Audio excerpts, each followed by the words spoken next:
Hey, friendo, Steve here. And Larson. Hey, welcome back to Going In Raw. It's the go-home edition to the WrestleMania is coming up, and apparently we're going to go. Yeah, we're going. Get excited. I guess so. There's actually, to be honest with you, I felt the go-home episode of Raw, which we'll get to in a second, was pretty entertaining. Yeah. And I'm going to say this. It was entertaining for good and for bad. Yes. Because say what you will, it wasn't boring. No. Which is good. Yeah, I'm looking forward to WrestleMania, I guess. You better. Yeah, it is what it is.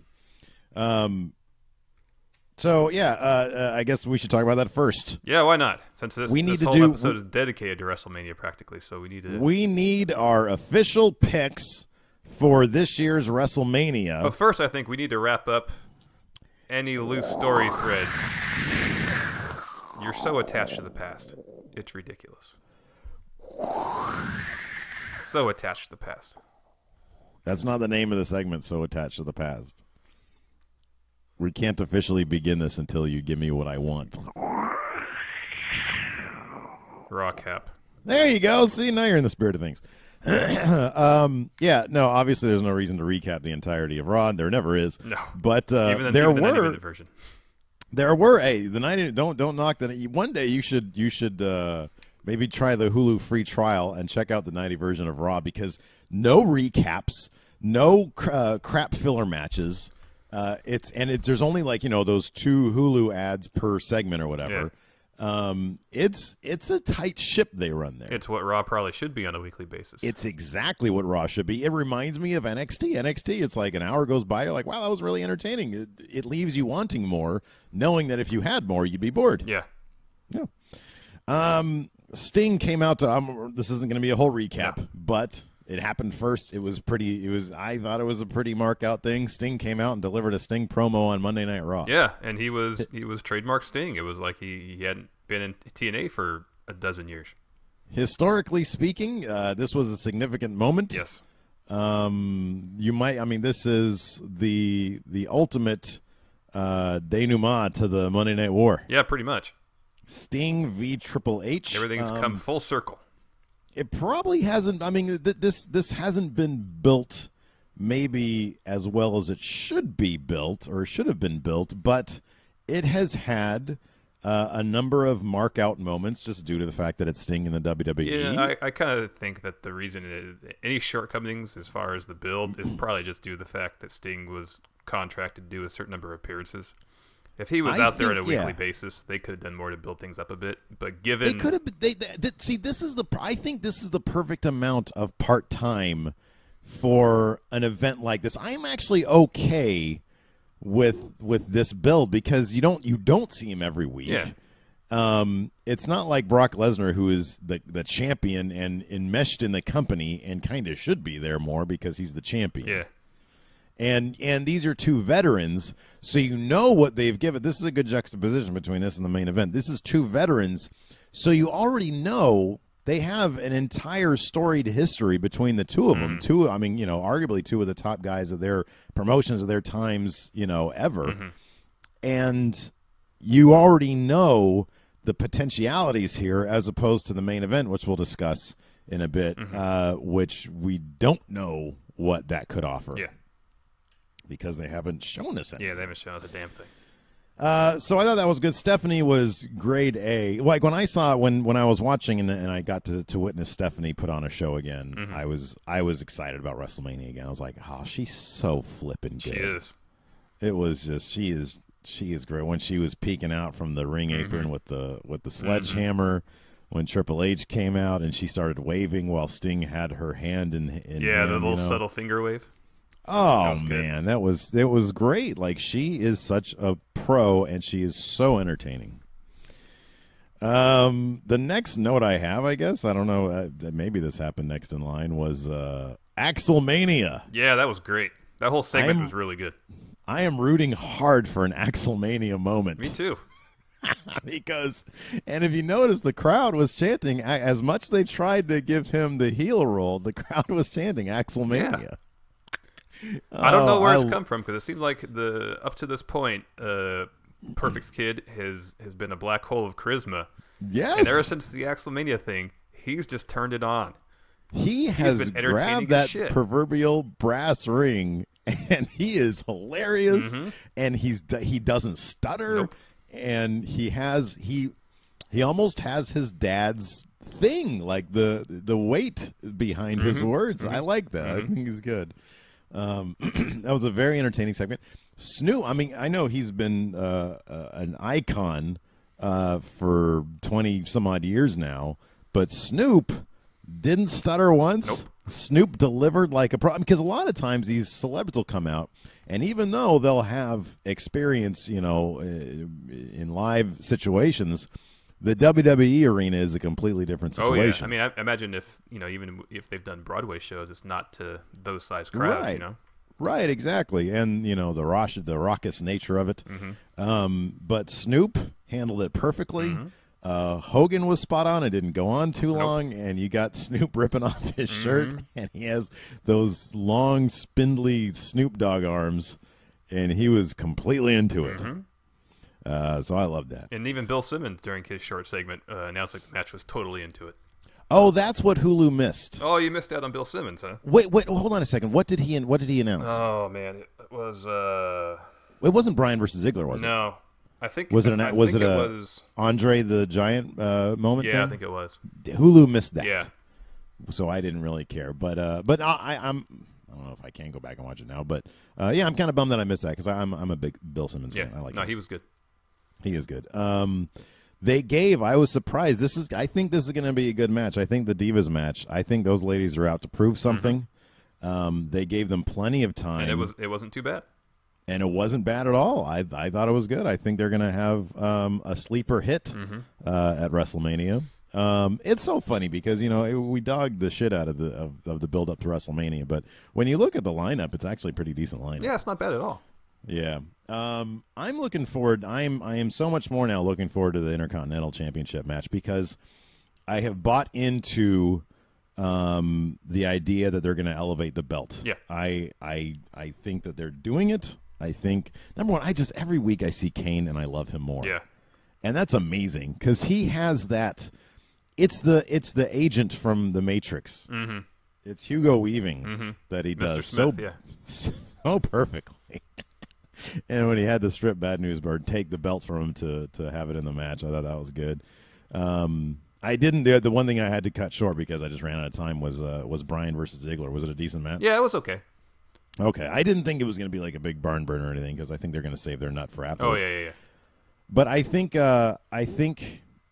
Bryan probably wins it. Well, hold on. Let's wait till we get to our picks officially. Okay. We'll go down in order.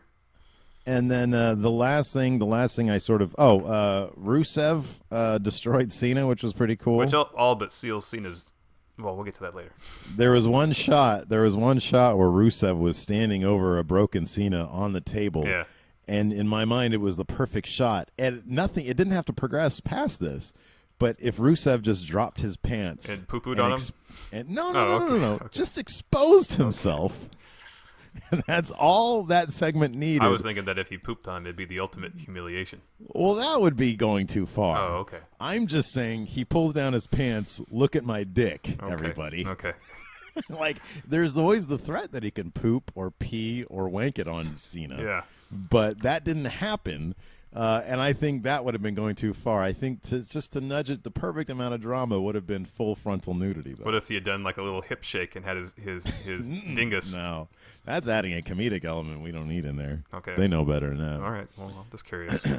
And then that brings us to the main event angle. Oh, come on. It was hilarious. It was comedically awful. I was expecting them to hug just as much fight over the belt at this point. In how bad it was. You don't get to touch the belt unless you win the belt. Yeah. Everybody knows that. You don't get to lay your hands on it. You have to sit there. You have to earn it. You have to eat crow while the champion shoves it in your face. And then you can try to win. You know what? All Lesnar's appearances, and especially this segment, got me to thinking. Lesnar must have a thing in his contract where he doesn't get in any physical altercations except during his matches. Yeah, that has to be it, because that's the only reason to explain why there's been zero physicality between the two of them. Yeah, but I mean, he in the build up to, unless he had that recently put in, because I remember there was Seth Rollins gave him a curb stomp when it was him and Cena and Rollins. I wouldn't disagree with you, but he has had that. It's just odd that it would kick in now. Yeah. Yeah, I don't get it. It's absolutely, because if anything, like, we saw. They were able to credibly make. Oh, that's one thing we can mention also too. Rollins Orton, which I think is going to be the sleeper. Match of the night. Absolutely. I mean, we just mentioned it now. It was good. I like their segment. It was awesome. It's fucking what's his face? It's Seth Rollins. He's great. But that's the thing, that they were able to build Seth Rollins into a credible threat. By showing him curb stomp Cena and Lesnar within 10 seconds of each other, and. If you would have seen any of this from Reigns on Lesnar, he could be seen as a credible threat. Yeah. The only reason he's a credible threat now is because we all know that the creative is behind him. Yeah. So that's disappointing. Yeah. But yeah, and then of course there was the tug of war, which just blew up the internet, and it was hilariously bad. Yeah. So bad, and it's funny. I was talking. You probably saw on our Twitter. We were talking to our friend about it. Mm-hmm. And he was saying, there was a tug of war, and then Reigns, because I hadn't seen it yet, and Reigns and the people you just see people out there just booing the shit out of him for grabbing the belt off him, because you don't do that. No, you don't do that. You earn it. You lay him out, you grab the belt, you pose on the turnbuckle. Mm-hmm. Yep. Fade to black, end of Raw. End of Raw. Give us the copyright screen. But you don't just like cuddle with the belt. No, you don't do that. To end Raw. That's not a good way to end Raw. No. It's not good. So that brings us to our official picks. Official picks. I'm gonna make note of these too, because bragging rights, I guess. We should have brought Dan into this. Yeah, we should have. We should have asked him for his official picks. We'll see if we can do. I'll do that before WrestleMania and add him to the list, and then we can. There you go. We can talk about it next week. Yes. All right. This is a complete guess on what the final card, the order will be on my part. Oh yeah. This is just based on. Kind of knowing how they have been known to book things. Although we do know, without a shadow of a doubt, that the first match in the pre-show is the four-way tag team title match. We got Cesaro and Kid, your champions, versus the Usos, versus the New Day, versus Los Matadors. The New Day. Cesaro Kid retains. Oh, yeah. That's kind of just like a no-brainer, I don't think. Yeah, no, I think they'd probably have the IC ladder match. I don't think they'd have the two clusterfuck matches back-to-back. That could be. I would say that would probably go... Usually they have something else between sort of the if Triple H versus Sting is the co-main. I'm looking for people who... Usually they have the Divas match as a kind of a breather. Mm-hmm. Yeah, but then you'd have to have Taker versus Wyatt and Triple H versus Sting back to back. Well, that's why I have it as it is right I would think that one of the clusterfuck matches might separate those. Anyways, don't worry, it doesn't really fucking matter what order you have it in. Let's just go down the line here. We both think Cesaro Kid wins retains the tag champs. Yeah. Orton versus Rollins. I think Rollins goes over here. I think he does too, and it might steal the show. Yeah. Unless he loses and cashes in at the end. Yeah, that could be. Well, we'll get to that in a second. Okay. Andre the Giant Battle Royal. This there seems to be a lot of contenders to this match. I'm going to say, just off the top of my head, without even really knowing who's in it, is Ryback's going to win this. You think so? I think so. Who do you think? I thought. See, I've been saying Mizdow for a while, but I can just see that him and Miz have their final kind of breakup thing, and then someone eliminates Mizdow. Yeah. You know what? I'm gonna say Axelmania runs wild. I hope you're right. I don't think I'm right, but I hope so. I hope you're right, but I'm going with the wrestler I acknowledge is looks like he's created by a 5-year-old. Yeah. For any number of reasons. Yeah. All right. The IC. Well, let me ask this: if for the Battle Royal, is it actually going to be a launching pad this year for bigger, better things for the winner, or just another trophy for them to break the next day on Raw? If bigger and better things means Ryback versus Rusev, then yes, I do. Okay. Because I think that's what we're going to get. Okay. Which I think would probably be a rather entertaining feud. Well, they teased that for a while, and they kind of abandoned it when Cena got in the picture. Because they saw how money it would be. Okay. Decided to milk it ECW style for 18 months. I got it. Doubt that. IC ladder match. We have Daniel Bryan, Dean Ambrose, Dolph Ziggler, your champion Wade Barrett, Stardust, R-Truth, and Luke Harper. Who goes over? I'm going to say, it makes me sad that Bad News Barrett's not going to win. But it's going to be, you got it, Daniel Bryan. Yeah, it is Daniel Bryan. It's got to be Daniel Bryan. He'll take the belt. He'll make that the prominent belt on SmackDown. Yeah. And him and Dolph Ziggler will spend the next 6 months fighting over it. I hope so. And it'll culminate at SummerSlam. Yeah, that'd be great. Yep. That would be fantastic. Did I say 6 months? Probably. Is it 6 months? 5 months? What are we in March? Yeah, 5 April, months. geez. 5 months. March, April, May. Yeah, because the end of August is SummerSlam. It's end of August? Yeah. Wow, okay. Yeah. All right. Next, U.S. title, Cena versus Rusev. I say Rusev wins it. Yeah? I think he does. I think that man, we only have one disagreement right now. Yeah. Well, I think. You're gonna go put on Cena? explain your reasoning, and then I'll do mine. I think Rusev is the future. You can't lose to Cena. I'm not disagreeing, but this is what I think is going to happen. We're going to have Cena go over at WrestleMania because it's WrestleMania, and Cena doesn't lose at WrestleMania generally. Okay. And then the next pay-per-view, they're going to have another match, the rubber match in the series, and Rusev will go over. They'll have like a cage match or something. Let's see here, Daniel Bryan. Let's see. I'm trying to think how many feel-good moments are. This is not a feel-good moment. That doesn't matter. That's a feel-good moment. And then probably two other feel-good moments. One of them wants to be. Yeah. I'm going to say Rusev wins here. I think this is going to be the one sad moment on the card. Okay. Because there always has to be a sad moment. Yeah, I guess so. We're both agreeing that Taker's going to win this, right? Yeah. Yeah, he can't lose twice in a row. No, he's not gonna lose. What is going to be? What would generate the biggest reaction? I don't think either will generate. Like, he's already lost. Oh, yeah, Undertaker, yeah.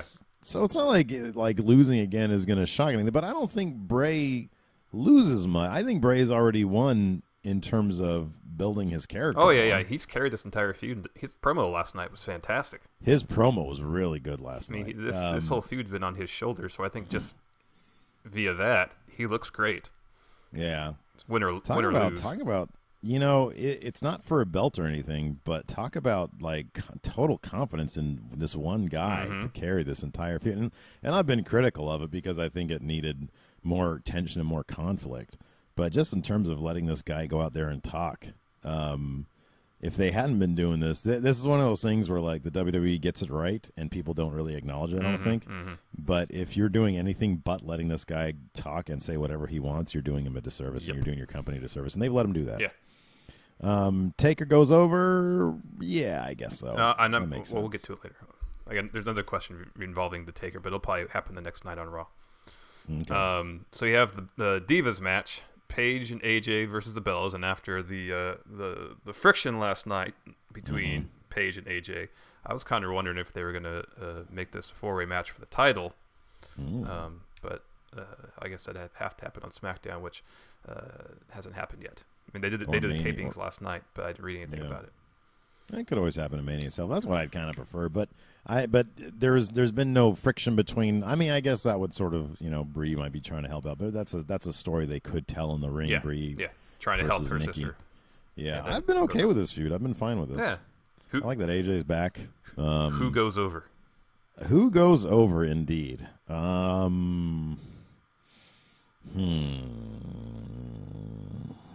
You go first. I'm saying the Bellas go over. You think so? Yeah. Bellas go over. I will part with you on this one. Not because I have a strong opinion either way. Yeah. Because I'm trying to figure out the logistics of it. Yeah. But I'll just part with you on that one. Okay. You just don't want Paige to lose. As long as I get to see her, that's all I care about. I love her. Triple H versus Sting. There's no way Sting loses this match. Correct. What do you think his final What do you think does the job? What do you think finishes Triple H off? What's the last move we see? Scorpion Sting? Deathlock. You think Triple H taps out? He's got to tap out. He does, huh? Yeah. Triple H is fine tapping out. He doesn't mind tapping out. No, he doesn't mind tapping. He has to tap out. Symbolically, he has to tap out. But in your heart of hearts, what would you prefer? That or something else? Well, no one can escape the Scorpion Deathlock, so how could it be anything else? Look, if you don't say the Stinger Splash. That's never been his finisher move, though. His finishing move. It was Scorpion Deathlock, and then he brought the Scorpion Death Drop into the equation somewhere down the line. It's just an inverted DDT. I know. I was going to say DDP. But no one can escape the Scorpion Deathlock. But let me ask you this. Night after on Raw, do we get our first tease of Undertaker Sting for WrestleMania 32? Yes or no? Yeah, absolutely. Yeah. Absolutely. Yeah, absolutely. I would love to see Triple H say to the Undertaker, you get to join the ministry corporation.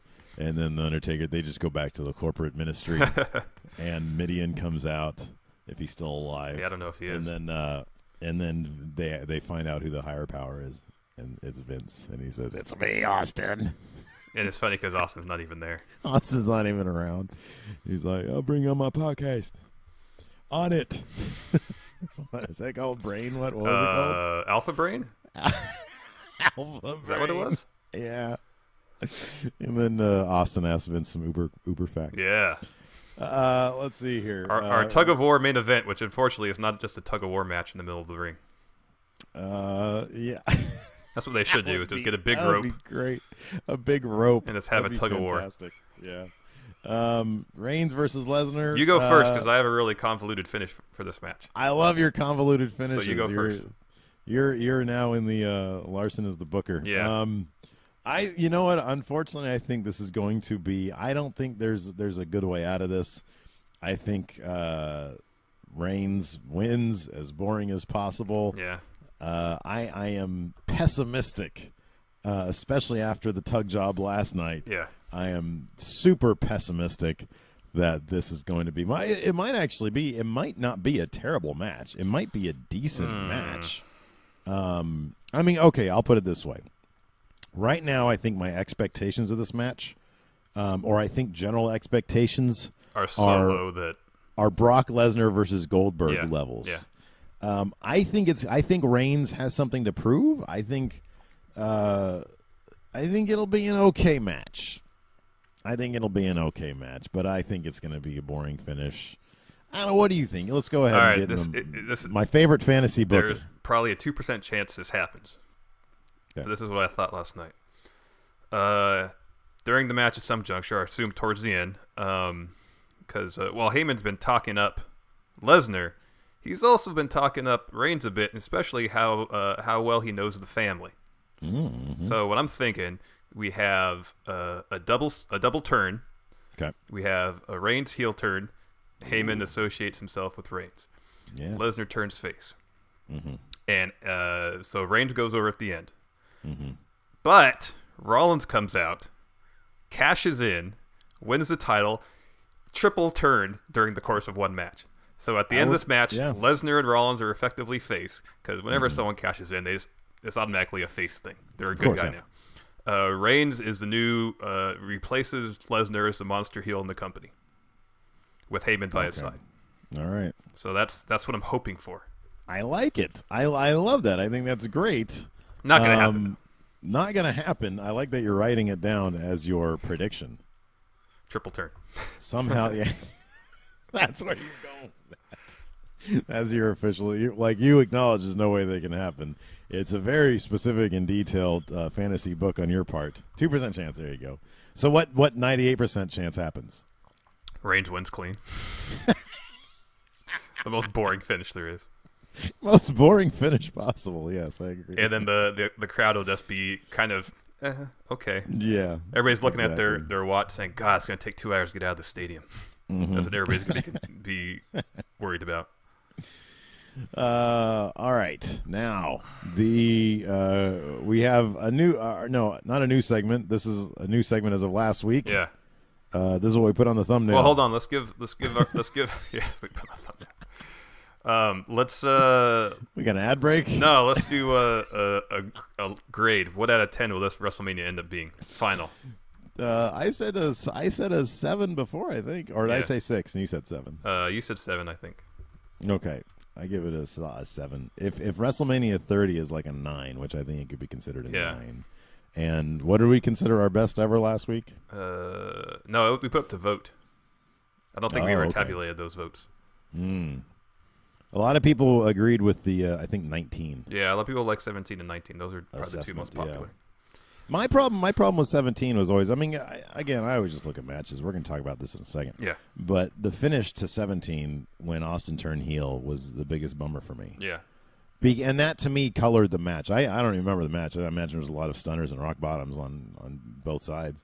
But that always, that just, I don't know. Because Austin's heel run was so crap. Yeah. It was entertaining as shit. Yeah. But it wasn't classic Austin. Yeah. I'm going to change my grade to 5.5 out of 10. You can round that up to 6, so that's exactly where you were before. No, I'm not going to round it up. No rounding up? Nope. If I was going to round it up, I would have said 6 out of 10.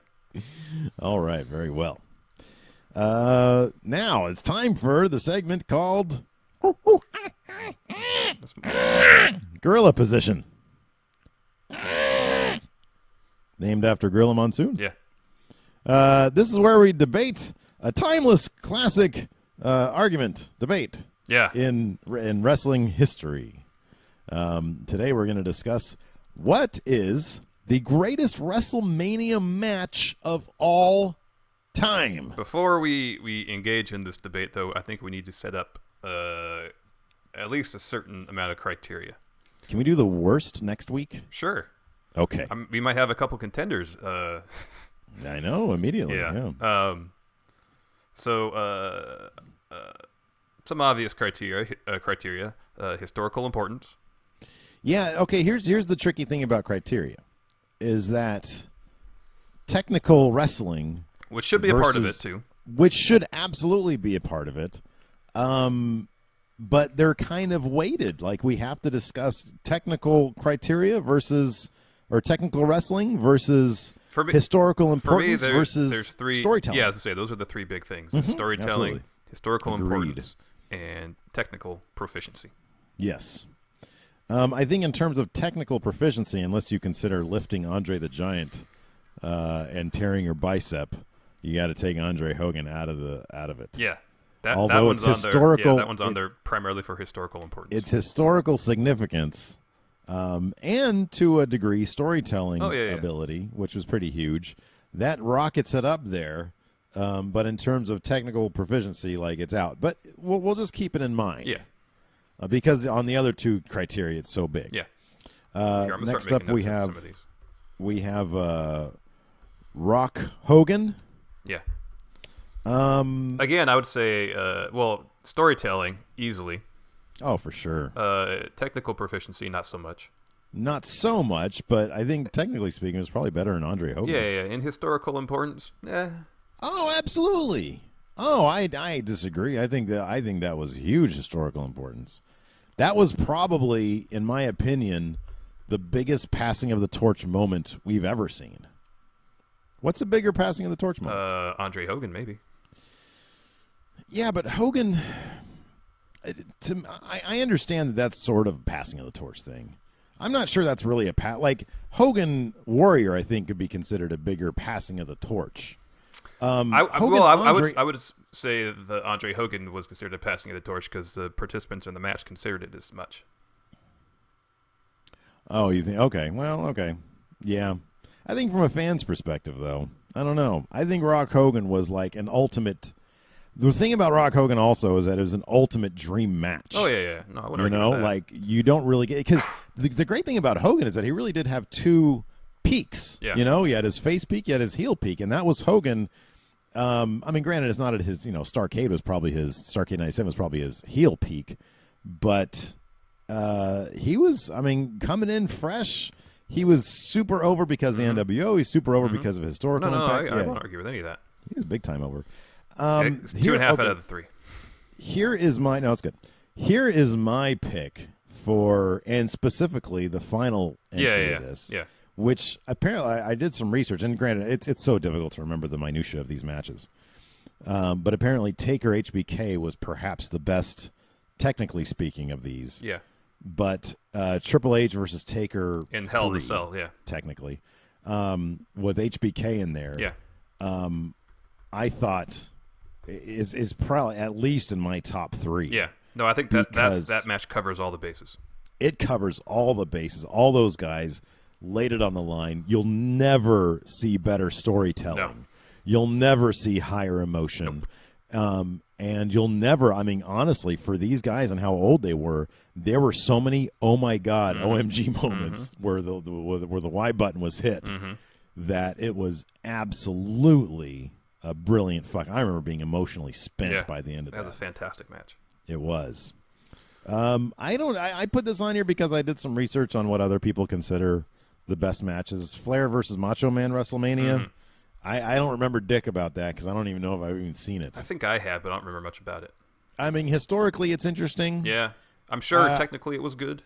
I'm sure technically it was probably good. Storytelling was probably good, but you don't really immediately think of that. No, in terms of historical importance, it doesn't compare to a lot of the ones on here. Right, exactly, yeah. And it's more historically interesting. Yeah. And same thing with Macho Steamboat. It's a milestone match in terms of WrestleMania. And I guess in that sense, it's historically important. And the technical proficiency is off the charts. Yeah. But it's still at best 2 out of 3. HBK Razor Ramon ladder match was huge. I think because of the lack of, I mean, HBK is a favorite of both of ours. Yeah. But HBK was never Hogan, Cena, Rock, Austin. No, but I mean, having seen this match several times, it's you could say it's historically important because it was the first big ladder match. Yeah. And also technically it's fine, but the storytelling is kind of yeah. Okay. All right. So hence 2 out of 3. I was always confused by this because I remember looking at the bat like when I not first, but like maybe a year into getting into wrestling, like around like 98 or so. I remember going into like Hollywood Video and looking at the wrestling boxes and just seeing. That's when I was going through what Dan is going through now, like watching all the weird stuff. Like, wait, this guy was here. What the fuck is going on? Yeah. And I remember looking at the back of the box art and seeing both these guys with IC belts and being totally confused. Like, what the fuck? And it was like years later till I figured out what the fuck is going on. there was a chain of video stores here in town years ago that was going out of business, so I was going to them, all their different locations, because they're selling all their stock and just buying up all the interesting wrestling videos they had. Right. So I'd come home with stacks and stacks of old VHSs of WrestleManias and stuff. Some of them I still have, some of them I don't. Yeah. But that was kind of my crash course and the kind of the early 90s period that I missed. I wasn't watching at the time. There is a value to going out and discovering stuff as opposed to just watching it willy-nilly on the WWE network, that you just don't get anymore. Yeah, there's a certain amount of joy you have from digging and finding stuff that you wouldn't have thought of otherwise. I remember I brought home like an old, like a 95 WCW one, and me and Jeff started watching it, and there was... It's funny because you see it and it's like treasure and it's like, oh man, this is gonna be cool. Yeah. Then you pop it in and then there's like literally a Legends match between Harley Race and somebody else, I forget who, and the screen goes into black and white, like they changed it was wasn't it Wahoo McDaniel? Yes, it was. Yeah, I remember that. It was Wahoo McDaniel, and you realize like, was Wahoo McDaniel actually Native American? I don't know. You realize how that might be unsettling or might not. I don't know. Yeah. And then it's terrible. Yeah. And like I think the finisher was an arm bar or something. Yeah. Anyways, next up, Bret Hart, Austin, WrestleMania 13. Super duper up there. Yeah, that gets the 3 out of 3. It's important because that was a double turn. Yeah. That's when Austin started his face push. Technically outstanding, storytelling outstanding. Yeah. 3 out of 3. Everything's great about that. And that's like, if it's not number one, the finish might be. Yeah. Because Austin bleeding out and passing out is just the iconic image of WrestleMania, I think. Hogan Warrior? It's historically important. I'm sure technically it's garbage. And in terms of storytelling, probably not very good. So 1.5 out of 3. Oh man, you know what? I would even argue that it's so technically bad that it probably deserves like negative half a point. Yeah, so I'd be fine giving this 1 out of 3. I thought about that too, because the storytelling probably is virtually non-existent. Oh man, this I think that, you know, obviously it's not a main event match, but TLC tables when you were live for this. In terms of capturing the zeitgeist of the era, I don't think any of these matches do it as well as this for sure, because this was the absolute pinnacle of the WrestleMania or of the Attitude Era experience. Is all these guys grabbing the brass ring on the mid card, and just blowing away everything else and stealing the show. You know, 3 matches in. And completely exhausting the audience. And that's absolutely true, because after that match, right.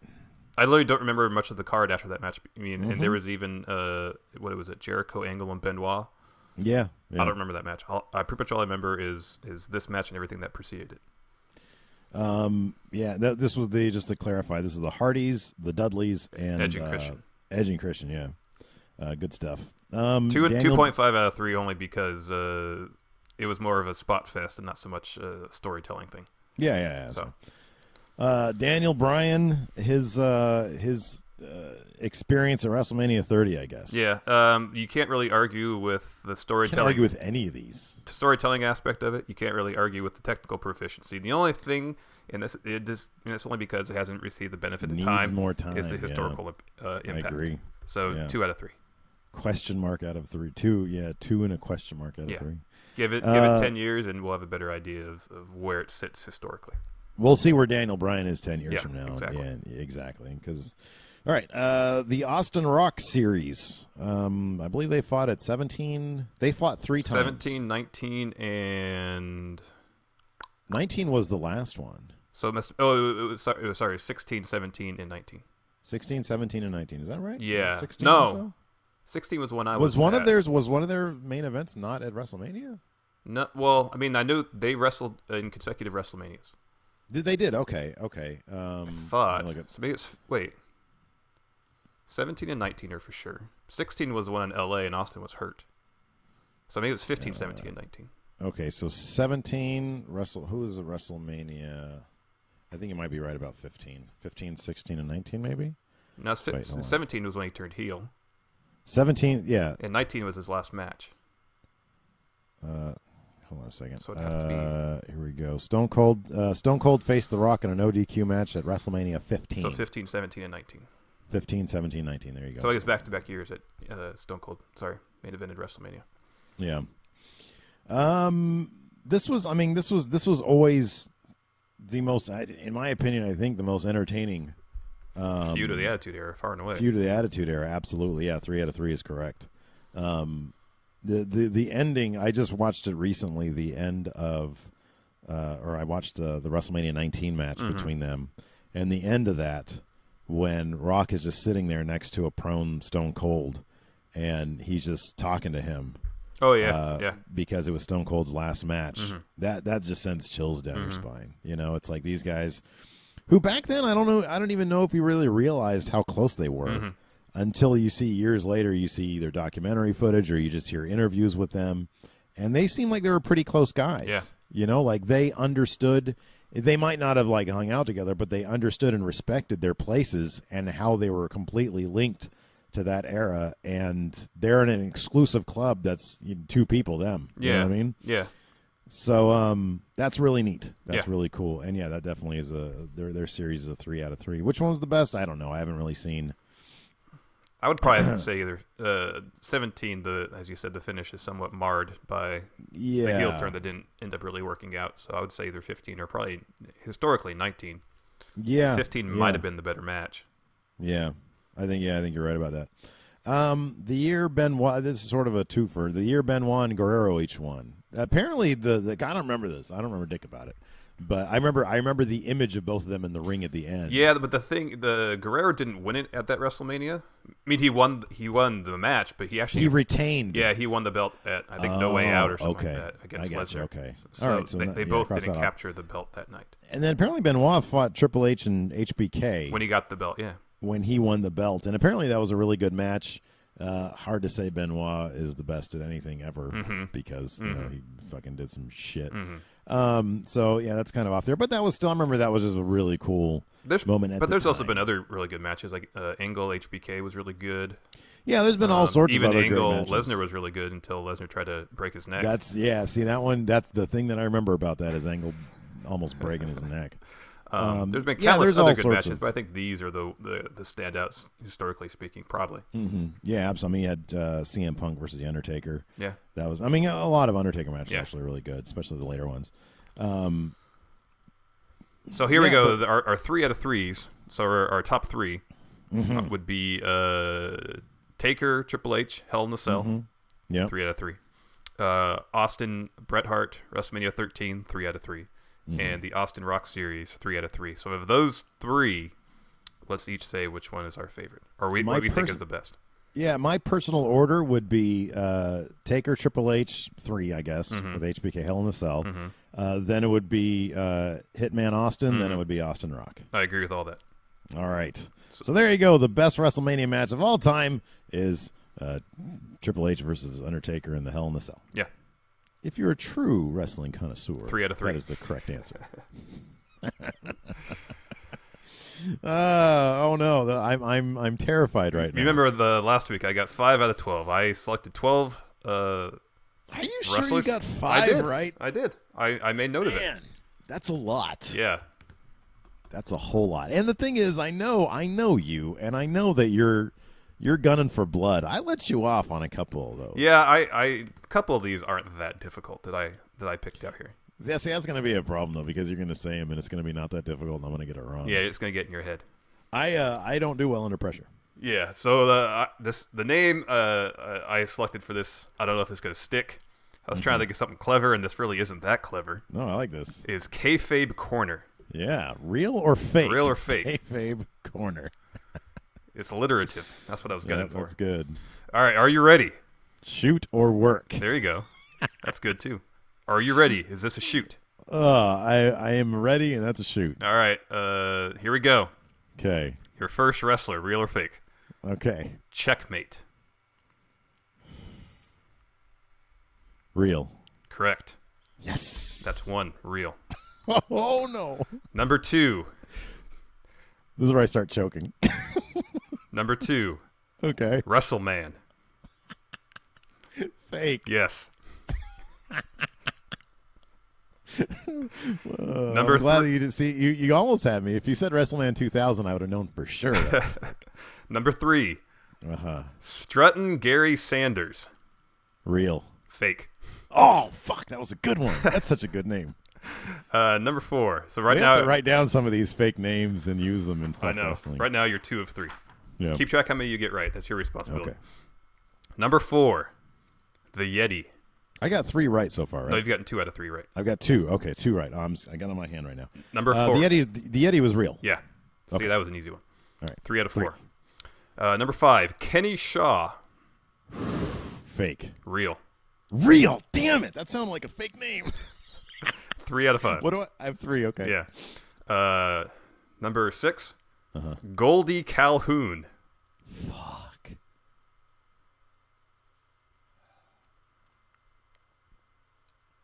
Fake. Yeah. Yes. 4 out of 6. Man, you're killing it. I'm yeah. Number 7. Ace Powers.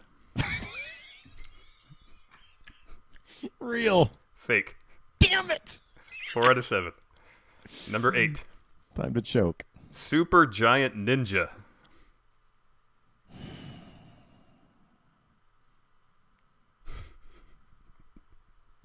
Fake. Real. Fuck me. 4 out of 8. Number 9. Okay. Katrina Daniels. Oh, sorry. Katarina Daniels. Sorry. Real. Fake.